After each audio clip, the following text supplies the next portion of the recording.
नमस्कार दोस्तों, मैं हूं गौरव पांडे और आप सभी का हमारे यूट्यूब चैनल पर स्वागत है। काफ़ी दिन से आप सभी इस चीज़ की रिक्वेस्ट कर रहे थे कि भैया प्लीज़ आप स्पोर्ट्स कोटा के ऊपर एक वीडियो बनाइए, प्लीज़ एक वीडियो बनाइए। फाइनली मैं ये वीडियो लेकर आ चुका हूं और इस वीडियो को बनाने में यार बहुत ही ज़्यादा मेहनत लगी है। इसलिए आप सभी से रिक्वेस्ट है कि चैनल पर नए आए हैं तो चैनल को सब्सक्राइब ज़रूर कीजिएगा और इस वीडियो को अपने फ्रेंड्स में ज़रूर से ज़्यादा शेयर कीजिएगा और ज़रूर कीजिएगा। चलिए इस वीडियो को शुरू करते हैं और देखते हैं आपका जो स्पोर्ट्स कोटा का एडमिशन प्रोसेस है वो कैसे होता है। सबसे पहले हम थोड़ा सा स्पोर्ट्स कोटा के एडमिशन के प्रोसेस के बारे में जानकारी ले लें। सबसे पहले तो आपको डीयू के पोर्टल पर जो है वो रजिस्ट्रेशन कराना पड़ेगा। देन उसके बाद students can register maximum 3 games, आप 3 गेम्स के अंदर रजिस्ट्रेशन कर सकते हो। और आपको इसके अंदर अपने कॉलेज प्रेफरेंस और कोर्स दोनों सिलेक्ट करने हैं, इस बात का आप ध्यान रखें। उसके बाद आपको एडिशनल फ़ी पे करनी होती है 100 रुपीज़ पर गेम के हिसाब से। लगभग आप सभी ने फॉर्म भर ही दिया होगा, लेकिन फिर यहाँ पर डीयू के अंदर जो एडमिशन है वो ABCD कैटेगरी के बेस पर होता है।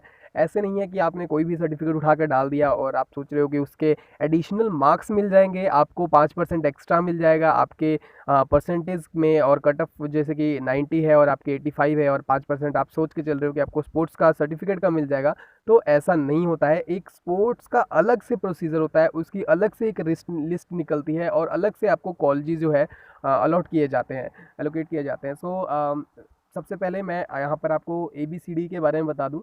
डायरेक्ट एडमिशन जो होता है वो कैटेगरी ए के बेसिस पे होता है। जो भी बच्चे कैटेगरी ए में आते हैं स्पोर्ट्स कोटा के अंदर, admission on the basis of category B, C, D of the criteria for marking of merit participation of certificate, मतलब कि यानी कि जो भी आपका BCD है वो आपके मेरिट और पार्टिसिपेशन की मार्कशीट के बेस पर होगा। उसमें आपको कितने मार्क्स आएंगे, क्योंकि इस साल तो ट्रेंड होने वाले हैं नहीं है।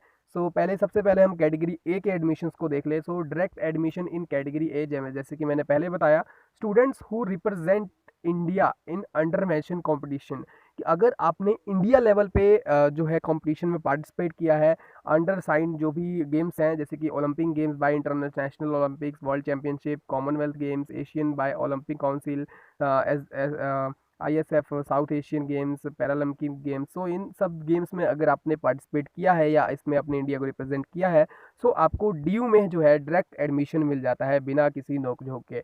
अब बात आती है, ज़्यादातर जो स्टूडेंट्स होते हैं वो B, C और D कैटेगरी से होते हैं, जिनको स्पोर्ट्स कोटा के थ्रू एडमिशन लेना होता है। मैक्सिमम इस बार आपको 100 मार्क्स जो है वो मिलेंगे, उसमें से आपको जो है मार्क्स दिए जाएंगे। ट्रायल्स तो इस बार है नहीं है। सो जो भी इसका क्राइटेरिया होना है वाला है स्पोर्ट्स पार्टिसिपेशन का, उसका आपको डिस्प्ले कर दिया जाएगा। यहाँ पर एक चीज़ लिखी हुई है कि sports certificate of invitational, memorial, open, prize money league, ranking competition will not be considered. इस बात का आप ध्यान रखें कि अगर आपने इन सब चीज़ों का आपके पास सर्टिफिकेट है, वो यहाँ पर कंसीडर नहीं किए जाएंगे आपकी मार्किंग के लिए। इस बात का आप ध्यान रखें। Applicant is required to upload self attested copies of 3 merit participation sports certificate. However, only the highest merit participation sports certificate will be considered for marking. आपका इसमें से जो भी हाईएस्ट मार्किंग सर्टिफिकेट होगा वो कंसीडर किया जाएगा आपकी मार्किंग के लिए।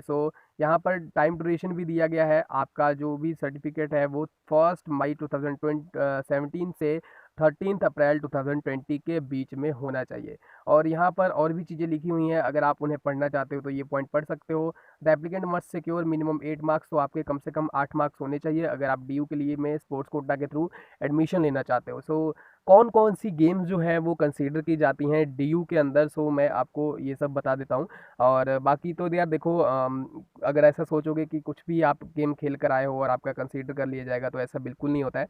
डीयू की तरफ से उन्हीं गेम्स को कंसीडर किया जाता है जो इंटरनेशनल लेवल पे खेली जाती हो, जो ओलंपिक एसोसिएशन या एशियन गेम्स के द्वारा जो एफिलिएटेड हो, या SGFI के द्वारा एफिलिएटेड हो, या उनके द्वारा करवाई जाती हो। सबसे पहले आ जाता है हमारा बेसबॉल है, बास्केटबॉल है, क्रिकेट है, और यहाँ पर मैन वुमेन है वो आप ध्यान से देख लेना। फुटबॉल है, हैंडबॉल है, हॉकी है, कबड्डी है, खो खो है, नेटबॉल, सॉफ्टबॉल, वॉलीबॉल, और डूल कॉम्बैट गेम स्पोर्ट्स भी हैं, बॉक्सिंग, जूडो। ये सारी गेम्स जो है वो कंसीडर की जाती हैं। इंडिविजुअल में भी है एथलेटिक्स, चेस, डाइविंग, जिमनास्टिक। ये सारी चीज़ें हैं जो आप अगर पढ़ना चाहो तो आप पढ़ सकते हो वीडियो को पॉज करके। नेक्स्ट स्लाइड में यहाँ पे कुछ इंपॉर्टेंट नोट्स हैं जो स्टूडेंट्स स्पोर्ट्स कोटा के थ्रू अप्लाई करना चाहते हैं। The allotment of course to eligible applicant shall be subject to fulfilment of course specific minimum eligibility criteria. So ये चीज़ें, and applicant name appearing in merit sports merit list does not guarantee admission in college and course. So अगर आपका name merit list के अंदर आ भी जाता है तो ये इसका मतलब ये नहीं है कि आपका एडमिशन हो ही जाएगा।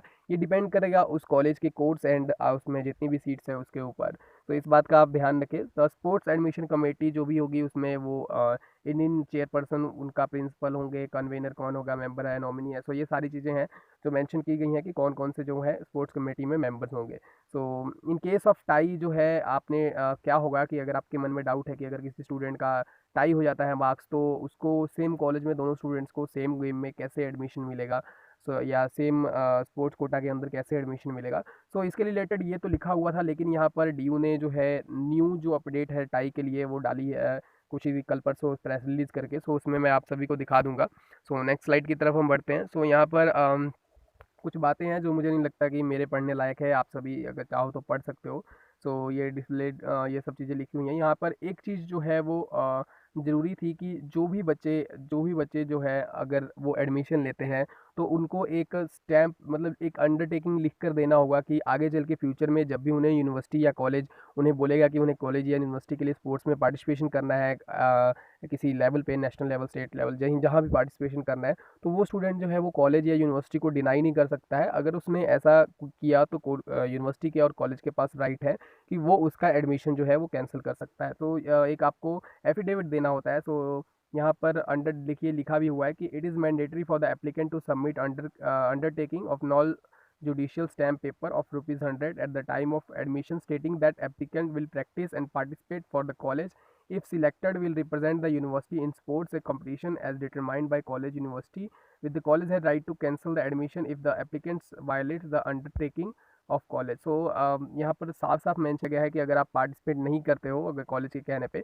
तो आपका एडमिशन जो है वो कैंसिल कर दिया जाएगा। सो ये है वो क्राइटेरिया जो कि मैंने बताया आप सभी को कि डीयू ने यहाँ पे निकाला है टाई के लिए। सो यहाँ पर आप देख सकते हो अगर आप पढ़ना चाहते हो इसको पूरा कि कैसे जो है टाई ब्रेक जो होगा। और इन द केस अगर फिर भी स्टूडेंट्स के मार्क्स सेम रह जाते हैं तो दोनों स्टूडेंट का जो है एडमिशन ले लिया जाएगा। सो यहाँ पर क्राइटेरिया है पूरा आपका मार्किंग को लेकर कि स्पोर्ट्स सर्टिफिकेट की मार्किंग जो है वो कैसी होगी। सो लेवल ऑफ कंपटीशन और उसके बाद सर्टिफिकेट इशू अथॉरिटी जो है वो लिखा हुआ है, और उसमें आपको कैसे कितने कौन सी पोजीशन है उसके हिसाब से यहाँ पर लिखा हुआ है। तो अगर आप रिप्रेजेंटेंट ओलंपिक मतलब आपने इंटरनेशनली अगर इंडिया को रिप्रेजेंट किया है तो आपको फर्स्ट पोजीशन हो, सेकंड हो, थर्ड हो या पार्टिसिपेशन हो, आपका डायरेक्ट एडमिशन हो जाएगा दिल्ली यूनिवर्सिटी में। और अगर आप बी नंबर पे अगर आ जाते हो तो पोजीशन जो है पार्टिसिपेशन इंटरनेशनल यूथ जो भी यहाँ पे कंपटीशन लिखे हुए हैं और उसके बाद जो भी गेम्स हैं, तो अगर आपने इन सब में फर्स्ट पोजीशन लिया है तो आपका 98 मार्क्स लगेंगे, अगर सेकंड लिया है तो 88 हैं, थर्ड लिया है 78 और पार्टिसिपेशन आपका 68 मार्क्स का हो जाता है। सो अब हम बात कर लेते हैं कैटेगरी सी की।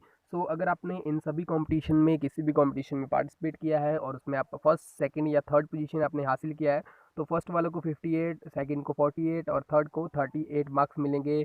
और जिन्होंने सिर्फ पार्टिसिपेशन किया है वो एलिजिबल नहीं है। उसके बाद नीचे दिए गए पोजीशन जो कैटेगरी डी है उसमें आ जाता है आपका position in district, zonal competition, CBSE cluster. So अगर आपने इन सब में से किसी में भी पार्टिसिपेट किया है और पोजीशन होल्डर हो आप, तो अगर फर्स्ट पोजीशन हो तो 28 मार्क्स, और आपके सेकंड पोजीशन हो तो 18 मार्क्स, और थर्ड पोजीशन हो तो 8 मार्क्स, और जो पार्टिसिपेशन वाले हैं सिर्फ उनको नॉट एलिजिबल। सो इस बात का आप सभी ध्यान रखें कि अगर आपके पास बिल्कुल ही लो लेवल का सर्टिफिकेट है सिर्फ पार्टिसिपेशन का तो आप एलिजिबल नहीं हो स्पोर्ट्स कोटा के एडमिशन के लिए। तो यहाँ पर पूरी लिस्ट दी गई है, आप चेक कर सकते हो। अगर आपने किसी भी कंपटीशन में पार्टिसिपेट किया है और पोजीशन होल्डर हो तो आप स्पोर्ट्स कोटा के थ्रू अप्लाई कर सकते हो। तो कुछ इंपॉर्टेंट बातें हैं यहाँ पर जो मैं मेंशन की है। सो सबसे पहले तो आपको ये सब जो इनविटेशनल, मेमोरियल, ओपल, प्राइज मनी, लीग जितने भी हैं, तो अगर इस लेवल के आपके पास सर्टिफिकेट है स्पोर्ट्स के तो वो कंसीडर नहीं किए जाएंगे। मेरिट जो सर्टिफिकेट है जो भी आपका, वो आपका फर्स्ट मई 2017 से 13 अप्रैल 2020 तक का होना चाहिए, तभी वो कंसीडर किया जाएगा। The applicant is required to upload self attested copies 3 merit participation sports certificate, only the highest certificate will be considered for marking. तो जो भी हाईएस्ट सर्टिफिकेट होगा वो आपका कंसीडर किया जाएगा। उसके बाद हम बात कर ले सोर्स ऑफ इन्फॉर्मेशन की। सो ये वीडियो हमने डीयू की ऑफिशियल ऑफिशियल वेबसाइट से और डीयू के ऑफिशियल बुलेटिन ऑफ इन्फॉर्मेशन से कलेक्ट की है जो भी इन्फॉर्मेशन है। सो अब आप इस पे पूरा पूरा भरोसा कर सकते हो। सो जाने से पहले आप सभी से रिक्वेस्ट है कि सब्सक्राइब कीजिए गौरव द्रोहा को यूट्यूब पर, ताकि आपको डीयू के रिलेटेड लेटेस्ट अपडेट जो है वो टाइम पर मिलती रहे। और साथ ही में अगर आपकी क्वेरी है तो आप मुझे इंस्टाग्राम पे फॉलो कर सकते हो, मेरी आईडी है गौरव द्रोहा 21 एंड डीयू हेल्प के नेम से। धन्यवाद इस वीडियो को देखने के लिए।